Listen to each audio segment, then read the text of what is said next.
Galileo would never know the moon isn't flat just by staring through his telescope. Columbus would never know the ocean doesn't just fall off into the sky simply by standing on the shoreline. My mother would never know of the twitch in my father's eye when he laughed if on that one afternoon at the coffee shop she had only paid attention to the slim frame, big glasses, and lousy pickup lines. Perspective is allowing experience to tiptoe into reflection. It is trying to do something a little bit better than you did before. It is taking a breath and being thankful.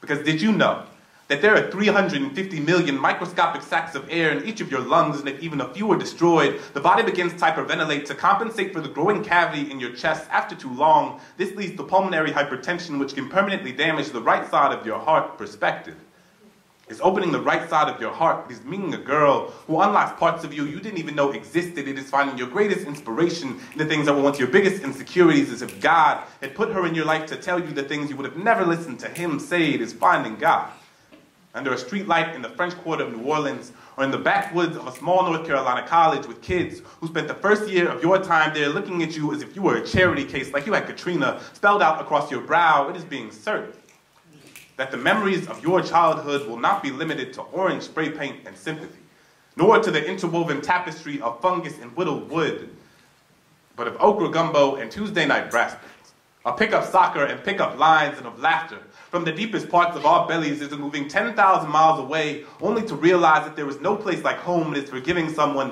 when holding a grudge would be so much easier. To sing with a stranger on a park bench that's provided several decades worth of backdrop for 100 lifetimes worth of conversation. It is watching a woman swallow her pride and take a job cleaning bathrooms so that her children won't be flushed down this dirty toilet of a world I have spent far too many nights allowing cynical thoughts to fester in this back alley of a mind, feeling like a boy disguised as a man, trying to jungle gym my way through this world. But I find serenity in knowing that Mandela wouldn't value his freedom if he hadn't been locked in a cell. We wouldn't all strive for heaven if we didn't fear hell. We would be grateful for peace if we had never had war. Before you learn how to walk, you have to fall on the floor. Only after you grow old do you appreciate being young.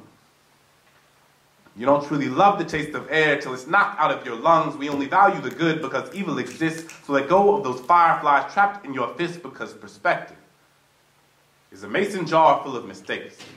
It is a little boy who on 4th of July nights uses fireworks to sketch his name into the sky because he thinks that's the only way the world will remember him.